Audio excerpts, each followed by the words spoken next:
বিসমিল্লাহির রহমানির রহিম। সুপ্রিয় শিক্ষার্থীবৃন্দ, আসসালামু আলাইকুম। আশা রাখি তোমরা সবাই ভালো আছো, নিরাপদে আছো।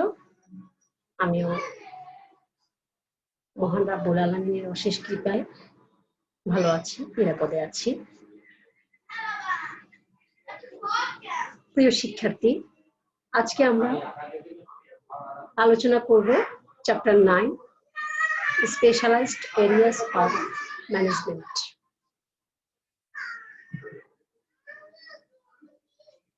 আজকের আলোচনার শুরুতে রয়েছে হিউম্যান রিসোর্স ম্যানেজমেন্ট। ব্যবস্থাপনা একটি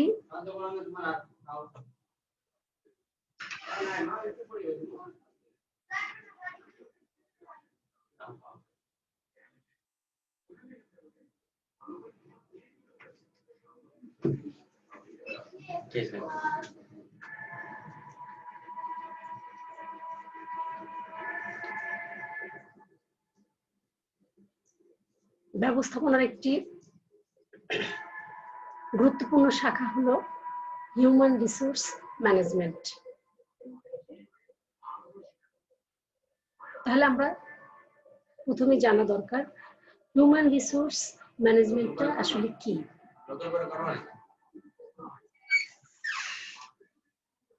হিউম্যান রিসোর্স ম্যানেজমেন্টটা হলো মূলত মানব সম্পদ ব্যবস্থাপনা নিয়ে কাজ করে।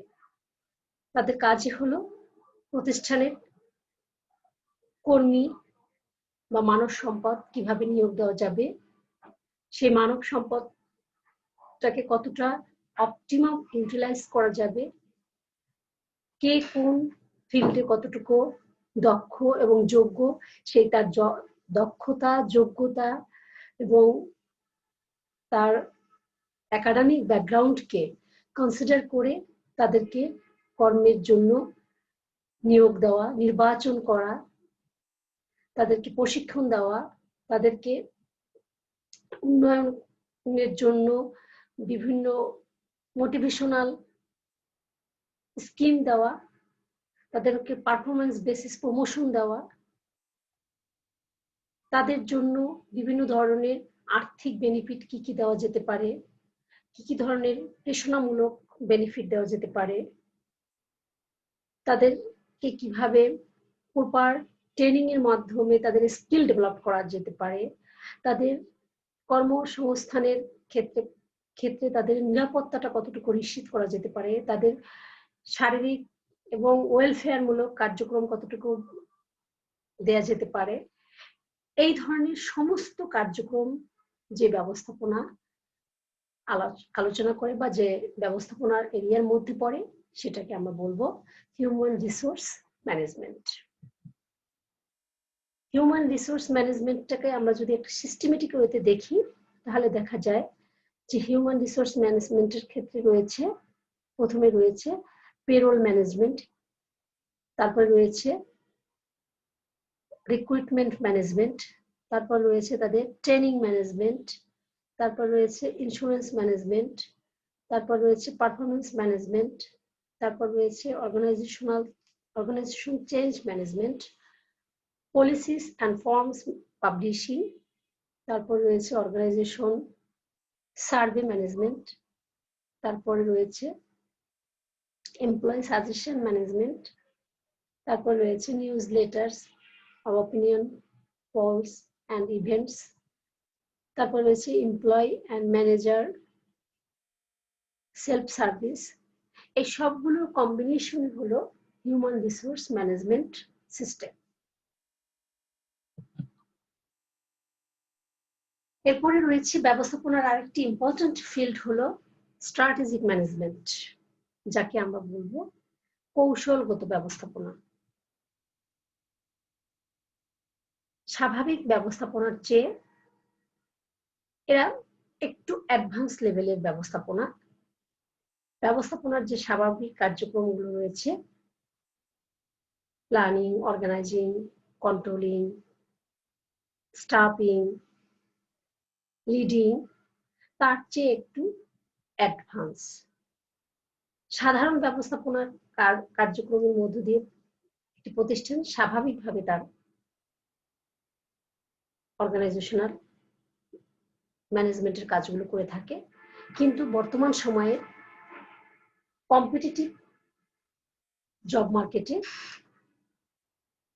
কম্পিটিটিভ বাজারে টিকে থাকতে হলে তাদেরকে কিছু কৌশল অবলম্বন করতে হয়, যে কৌশলের মধ্য দিয়ে তাদের অর্গানাইজেশনাল গোলস এন্ড অবজেক্টিভসকে ফুলফিল করে থাকে।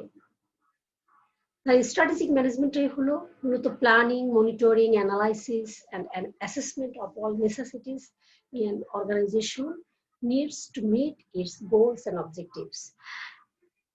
এক কথায় স্ট্র্যাটেজিক ম্যানেজমেন্টের প্রধান বা অন্যতম কাজ হলো অর্গানাইজেশনাল যে গোলস গুলো থাকে, যে অবজেক্টিভস গুলো থাকে, সেই চ্যালেঞ্জিং বিজনেস এনভায়রনমেন্টে কিভাবে সেই চ্যালেঞ্জকে, কম্পিটিশনকে ফেস করে অর্গানাইজেশনাল গোলস এবং অবজেক্টিভস গুলোকে অ্যাচিভ করা যায়, তার জন্য যত ধরনের strategy, policy,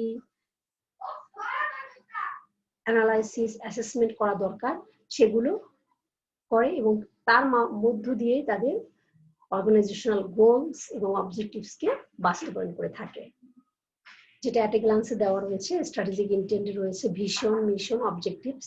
that means organizational vision, mission এবং অবজেক্টিভস গুলো জাস্টিফাই করে, তারপরে স্ট্র্যাটেজি ফর্মুলেশন করে, সোয়াট বিশ্লেষণ করে, কর্পোরেট লেভেল স্ট্র্যাটেজি অ্যানালাইসিস করে, বিজনেস লেভেল স্ট্র্যাটেজি অ্যানালাইসিস করে, স্ট্র্যাটেজিক প্ল্যানগুলোকে অ্যানালাইসিস করে। আবার যদি আমরা দেখি স্ট্র্যাটেজি ইমপ্লিমেন্টেশনের ক্ষেত্রে তারা project, procedural, resource allocation, structural বিষয়গুলোকে, বিহেভিয়ারাল বিষয়গুলোকে অ্যানালাইসিসের মধ্য দিয়ে তারা তাদের স্ট্র্যাটেজিকে কন্ট্রোল করে থাকে এবং পলিসি ফর্মুলেশন করে থাকে এবং বাস্তবায়ন করে থাকে। তারপরে স্ট্র্যাটেজিক ইভ্যালুয়েশন, অ্যানালাইসিস এন্ড অ্যাসেসমেন্টের মধ্য দিয়ে তাদের কৌশলগত যে মূল্যায়নগুলো সেগুলোকে জাস্টিফাই করে থাকে এবং পরবর্তী কৌশল বা সিদ্ধান্ত নিয়ে থাকে কিভাবে কম্পিটিটিভ এবং চ্যালেঞ্জিং বিজনেস এনভায়রনমেন্টে নিজেদেরকে টিকিয়ে রাখা যায়। এরপরে রয়েছে ইন্টারন্যাশনাল ম্যানেজমেন্ট। ম্যানেজমেন্টের আরেকটি অন্যতম ব্রাঞ্চ হলো ইন্টারন্যাশনাল ম্যানেজমেন্ট। ইন্টারন্যাশনাল ম্যানেজমেন্টটা মূলত আন্তর্জাতিক পর্যায়ে বা গ্লোবাল ওয়ার্ল্ডকে কনসিডার করে করা হয়। বর্তমান সময়ে ব্যবসা শুধুমাত্র ডোমেস্টিক বিজনেস নয়, বর্তমান সময়ে ব্যবসা শুধু নিজের দেশের মধ্যে ব্যবসা না, বর্তমান সময়ে ব্যবসা করতে হলে তাদের আন্তর্জাতিক পর্যায়ের কম্পিটিটরসদেরকে, আন্তর্জাতিক প্রোডাক্টকে, আন্তর্জাতিক ব্যবসায়িক এনভায়রনমেন্টকেও কনসিডারে রাখতে হবে। শুধু দেশীয় বিজনেস পলিসি, দেশীয় বিজনেস এনভায়রনমেন্টকে কনসিডার করলে হবে না, কারণ বর্তমান সময়ের মার্কেট হলো ফ্রি মার্কেট ইকোনমি, বর্তমান সময় মার্কেট হলো গ্লোবাল মার্কেট ইকোনমি।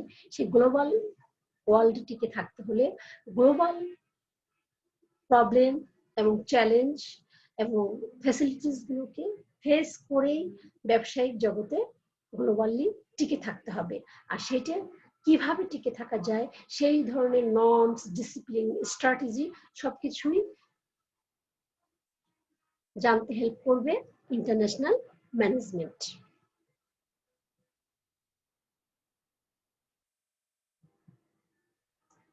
এরপরে রয়েছে small business management. Small business ম্যানেজমেন্টটা মূলত সব ধরনের ছোট ছোট ব্যবসায়ী কার্যক্রমকে কন্ট্রোলিং, মনিটরিং, সুপারভাইজিং করবে এবং কিভাবে তার ছোট ব্যবসায়ের ক্ষেত্রে এমপ্লয়, সাপ্লায়ার্স, বিজনেসের ফিনান্স বা কিভাবে ছোট্ট পরিসরে ছোট্ট ব্যবসাটাকে সাফল্যের সাথে এগিয়ে নেওয়া যেতে পারে, সেই ধরনের স্ট্র্যাটেজি, পলিসি, প্ল্যান, কন্ট্রোল, এই ধরনের আইডিওলজি গুলো নিয়ে যে ম্যানেজমেন্ট কাজ করে সেটাকে বলা হয় small business management.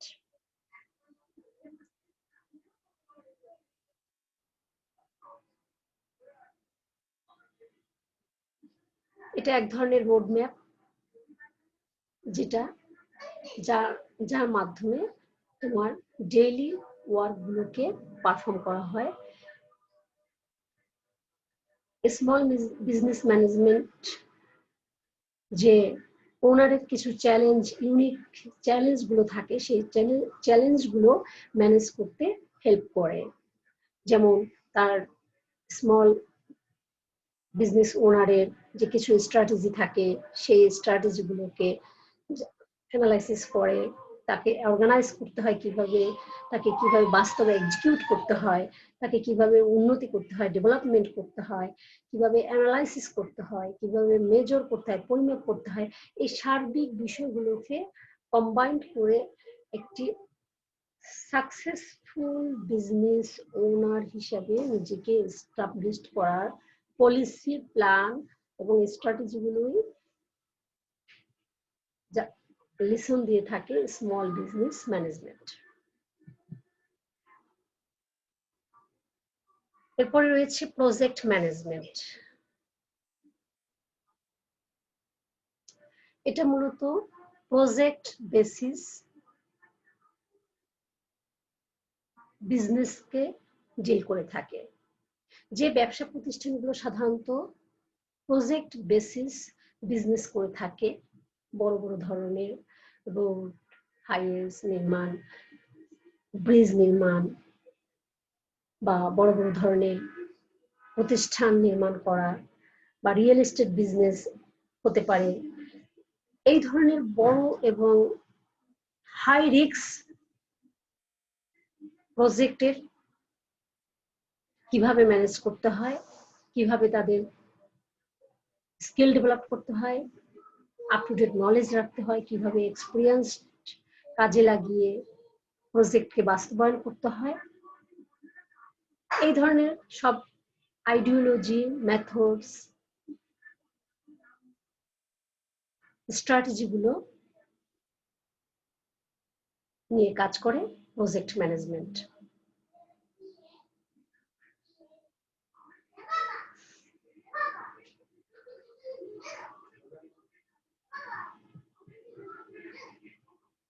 Project management মূলত কয়েকটি ইম্পর্টেন্ট বিষয়কে গুরুত্ব সহকারে দেখে। তার মধ্যে অন্যতম হলো টাইম, কস্ট অ্যান্ড কোয়ালিটি। যেমন আমি একটা ছোট্ট উদাহরণের মাধ্যমে তোমাদের বোঝাতে চাই। যেমন বাংলাদেশের পদ্মা সেতু, এটা একটা বড় প্রজেক্ট, বাংলাদেশ সরকারের একটি বড় প্রজেক্ট, এবং এটা বাস্তবায়নের জন্য বড় ধরনের কস্ট ইনভলভ, টাইম ইনভলভ, কারণ এটা 6 মাস 1 বছরে এই বড় এবং জটিল প্রজেক্টটা বাস্তবায়ন করা সম্ভব না। এখানে টাইমিং একটা বিশাল ফ্যাক্টর, যে কত বছরের মধ্যে এই প্রজেক্টটি সাকসেসফুলি কমপ্লিট করা সম্ভব। কারণ টাইম যতটা বেশি নেবে, প্রজেক্ট কস্ট তত বেড়ে যাবে। ঠিক তেমনি টাইমটা যেমন ইম্পর্টেন্ট ফ্যাক্টর, সেখানে প্রজেক্ট বাস্তবায়নের ক্ষেত্রে কস্ট আরো বেশি ইম্পর্টেন্ট ফ্যাক্টর। কিভাবে এই প্রজেক্টের কস্ট বা ফাইন্যান্স ম্যানেজ হবে, সেটা কি দেশীয় উৎস থেকে, রাষ্ট্রীয় ব্যাংকের মাধ্যমে, নাকি বিদেশি ঋণের মাধ্যমে, আর সেই ঋণ প্রদানকারী সংস্থা কারা হবে, বিশ্ব ব্যাংক, IMF না IDB, কিভাবে তারা ঋণ দিবে, কতগুলো শর্ত জুড়ে আমাদেরকে ঋণ দিবে, এই বিষয়গুলোকে কনসিডার করে একটি প্রজেক্ট বাস্তবায়নের ক্ষেত্রে হাত দিতে হবে। আর এই ধরনের স্ট্র্যাটেজি গুলোই ডিল করে প্রজেক্ট ম্যানেজমেন্ট। দেন আসে কোয়ালিটি। আমি যে কাজটি করছি, যে প্রজেক্টটি বাস্তবায়ন করছি, সেটার লংজিভিটিটা কিরকম হবে, নাকি পদ্মা সেতু করতে গিয়ে কিছুদিন পরে হয়তো 2 বছর চালু হওয়ার 2 বছর বা 5 বছরের মধ্যেই সেতুর ব্রিজে ফাটল দেখা দিল, ব্রিজে একটা অ্যাক্সিডেন্ট হতে পারে। এই ধরনের বিষয়গুলোকেও মাথায় রাখতে হবে, যাতে বেস্ট কোয়ালিটির এলিমেন্টস দ্বারা, বেস্ট কোয়ালিটির প্রোডাক্টস দ্বারা এই প্রজেক্টটা যাতে বাস্তবায়ন হয়, সেখানে ক্লোজ মনিটরিং থাকতে হবে, সেখানে কোয়ালিটির সাথে কস্টের একটা মূল্যায়ন থাকতে হবে, যে আমার কত হাজার কোটি টাকার বাজেট, সেখানে আমি কত বেস্ট কোয়ালিটির প্রোডাক্টস দিয়ে উপাদান দিয়ে আমি এই ব্রিজটা তৈরি করব। তো এই বিষয়গুলো মূলত প্রজেক্ট ম্যানেজমেন্ট ডিল করে থাকে। এরপরে রয়েছে মার্কেটিং ম্যানেজমেন্ট। ব্যবস্থাপনার আরেকটি অন্যতম ব্রাঞ্চ হলো মার্কেটিং ম্যানেজমেন্ট। বর্তমান সময়ের যুগকে বলা হয় মার্কেটিং এর যুগ।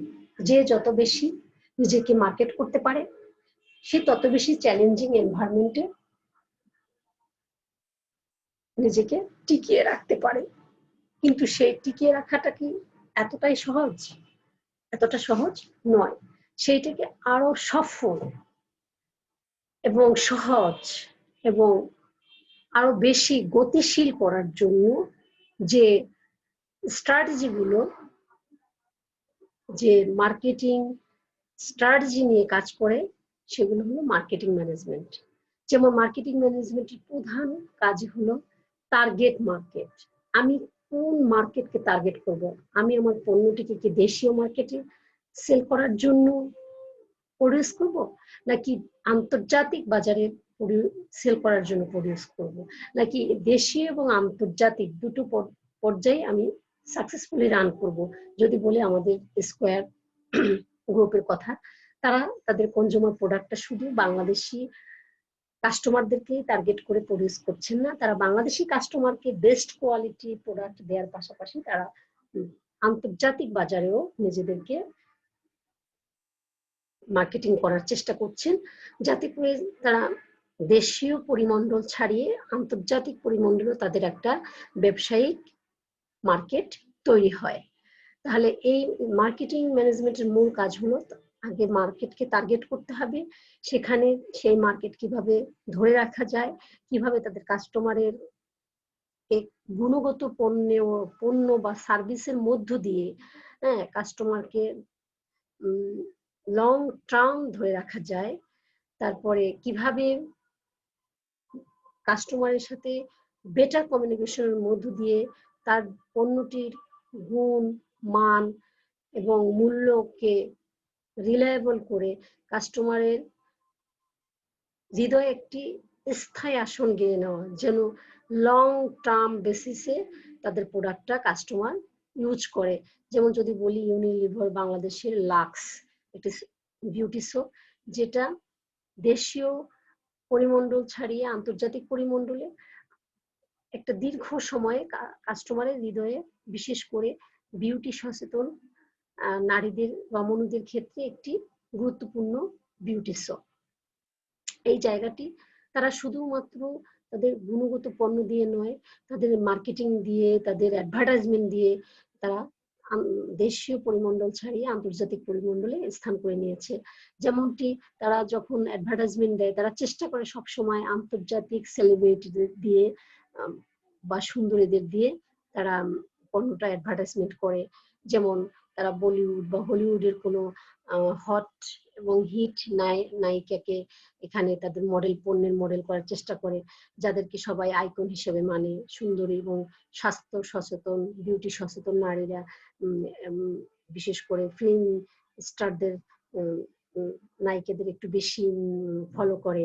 তারা কতটা সুন্দর, তারা চলনে বলনে কতটা স্মার্ট, কতটা আকর্ষণীয়, সেই জিনিসগুলোকে পুঁজি করে তাদের সেই খ্যাতি বা সুনামকে পুঁজি করে কোম্পানি তাদেরকে বিজ্ঞাপনের জন্য মডেল হিসেবে অ্যাপয়েন্টমেন্ট করে, যাতে করে তাদের পণ্যের প্রচার বাড়বে, প্রসার বাড়বে এবং আলটিমেটলি সেলস বেড়ে যাবে।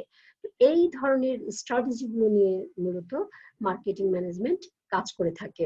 এবং মার্কেটিং ম্যানেজমেন্টটাকে আমরা যদি একটু সার্কেলিং এর মধ্যে দেখি, যে তারা কি করে, প্রথমে থাকে তাদের প্রোডাকশন ওরিয়েন্টেশন স্ট্রেস থাকে, দ্বিতীয় নম্বরে থাকে তাদের সেল ওরিয়েন্টেশন স্ট্রেস, থার্ড নম্বরে থাকে তাদের মার্কেটিং ওরিয়েন্টেশন স্ট্রেস, ফোর্থ থাকে সোশ্যাল মার্কেটিং ওরিয়েন্টেশন স্ট্রেস, এবং ফাইনালি এবং ফিফথ লেভেলে থাকে রিলেশনশিপ মার্কেটিং ওরিয়েন্টেশন স্টেজ। এই 5 কন্টেন্টস এর কম্বিনেশনটাই কিন্তু marketing management and its evaluation process. Marketing ম্যানেজমেন্টের পরে আমাদের রয়েছে মানি ম্যানেজমেন্টের আরেকটি স্পেশাল এরিয়া, সেটা হলো ফিনান্সিয়াল ম্যানেজমেন্ট। ফিনান্সিয়াল ম্যানেজমেন্ট মূলত কাজ করে একটি ব্যবসা প্রতিষ্ঠানের ফিনান্সিয়াল রিসোর্স গুলো কোথা থেকে আসবে এবং সেই রিসোর্সটাকে অপটিমাম ওয়েতে কোথায় কোথায় ইনভেস্ট করা যাবে এবং কিভাবে অপটিমাম রিটার্ন পাওয়া যাবে ওই ইনভেস্টমেন্ট থেকে। এই বিষয়গুলোর পরিকল্পনা, পরিচালনা, নিয়ন্ত্রণ গুলোই মূলত ডিল করে ফিনান্সিয়াল ম্যানেজমেন্ট। ফিনান্সিয়াল ম্যানেজমেন্টের ইম্পর্টেন্ট কিছু ডিসিশন রয়েছে। প্রথমে যেমন রয়েছে তাদের ইনভেস্টমেন্ট ডিসিশনস। তাহলে ইনভেস্টমেন্ট ডিসিশনস গুলো কি কি, যে তাদের এই ইনভেস্টমেন্ট ডিসিশনস গুলো দুটো ভাগে তারা ভাগ করে থাকে। একটা হলো ফিক্সড অ্যাসেটস আর আরেকটি হলো কারেন্ট অ্যাসেটস। তো ফিক্সড অ্যাসেট গুলো তাদের বলা হয় যে ক্যাপিটাল বাজেটিং, যে কোথা থেকে তাদের ফিক্সড অ্যাসেট গুলো আসবে এবং কোথায় কোথায় তারা এই ফিক্সড অ্যাসেট, কোন কোন ফিক্সড অ্যাসেটের ক্ষেত্রে তারা ইনভেস্ট করবে। আরেকটা পার্ট হলো যে কারেন্ট অ্যাসেটস, যেটা ওয়ার্কিং ক্যাপিটাল ডিসিশনস গুলো, যে ব্যবসা প্রতিষ্ঠান পরিচালনা করতে গেলে দৈনন্দিন যে খরচগুলো দরকার হয় বা ক্যাশ বা ফিনান্সিয়াল রিসোর্সের দরকার হয়, যেটাকে তারা ওয়ার্কিং ক্যাপিটাল মানে বাজেট বলে বা working capital asset, current asset বলা হয়, যেমন ক্যাশ, ইনভেন্টরি, ব্যাংক ব্যালেন্স। এইগুলোকে তাদের দৈনন্দিন কার্যক্রম পরিচালনার জন্য খুবই গুরুত্বপূর্ণ একটি হাতিয়ার। দেন তাদের রয়েছে ফিনান্সিয়াল ডিসিশনস। দা ফিনান্সিয়াল ডিসিশনস এর মধ্যে ইম্পর্টেন্ট হলো যে তারা কিভাবে ফাইন্যান্সকে রাইজ করবে বিভিন্ন রিসোর্সের মাধ্যমে। এই ডিসিশন গুলো নির্ভর করে মূলত ফিনান্সিয়াল ডিসিশনের ক্ষেত্রে, এবং এটা ডিল করে ফিনান্সিয়াল ম্যানেজমেন্ট, যে তাদের কোন ধরনের সোর্স অফ ফাইন্যান্স দরকার, তাদের পিরিয়ড অফ ফাইন্যান্সিংটা, তাদের এই ফাইন্যান্স করতে গেলে কি খরচটা হবে, কস্ট অফ ফাইন্যান্সিং, এবং তাদের এই ফাইন্যান্সিং এর মধ্য দিয়ে কিভাবে তারা রিটার্ন পাবে বা কতটা বেশি লাভবান হবে, তাদের রিটার্নটা কত অপটিমাম পর্যায়ে থাকবে।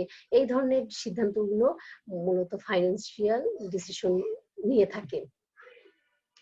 তারপরে রয়েছে তাদের যে ডিভিডেন্ড ডিসিশন, যে ফিনান্স ম্যানেজার সবসময় একটা ডিসিশন নিয়ে থাকেন, সেটা হলো যে তাদের যে নেট প্রফিটটা হবে, নেট প্রফিটটা তারা কিভাবে দিবে, তারা কি রিজার্ভ হিসেবে রাখবে নাকি সেটাকে তারা শেয়ার হোল্ডারদের মধ্যে ডিভিডেন্ড আকারে ডিস্ট্রিবিউট করে দিবে কিনা, সেই বিষয়গুলো ডিসিশন দিয়ে থাকে ফিনান্সিয়াল ম্যানেজার বা ফাইন্যান্স ম্যানেজার।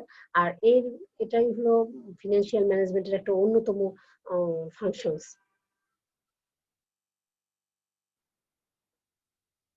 তো সেটাকে আমরা একটু সার্কেলিং আকারে দেখাচ্ছি একটা চার্টে, যে ফাংশনস অফ ফিনান্সিয়াল ম্যানেজমেন্টের কাজগুলো কি কি। যে প্রথমেই তারা দেখানো হয়েছে যে এস্টিমেট রিকোয়ার্ড ক্যাপিটাল, তাদের কি পরিমাণে ক্যাপিটাল থাকতে হবে একটা ব্যবসা পরিচালনা করতে হলে, সেটার একটা এস্টিমেশন থাকতে হবে। তারপরে তারা ডিটারমাইন করবে ক্যাপিটাল স্ট্রাকচার, তাদের ক্যাপিটাল স্ট্রাকচারটা কেমন হবে সেটা ডিটারমাইন করতে হবে। তারপরে evaluate and select sources of funds, তাদের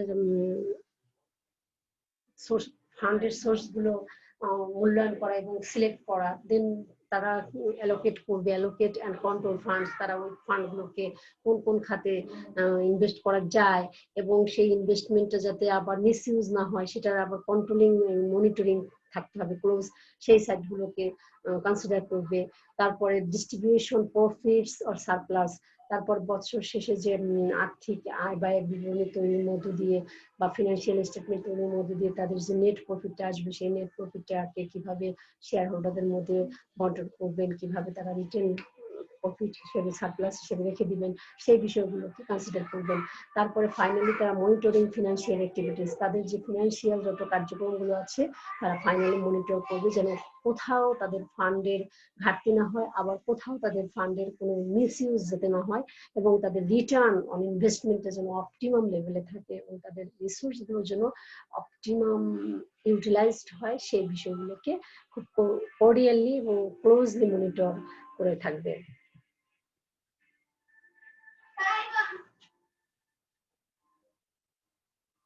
সুপ্রিয় শিক্ষার্থীবৃন্দ, আমাদের আজকের আলোচনা এ পর্যন্তই। আশা করি তোমাদের সবার বুঝতে কোনো সমস্যা হবে না। তারপরে যদি কারোর কোনো কোয়ারি থাকে অবশ্যই আমার সাথে যোগাযোগ করবে এবং আমি তার উত্তর দেব। তোমরা সবাই ভালো থাকো, নিরাপদে থাকো। সবাইকে ধন্যবাদ জানিয়ে আজকের আলোচনা এখানে শেষ করছি। আল্লাহ হাফিজ। Thank you.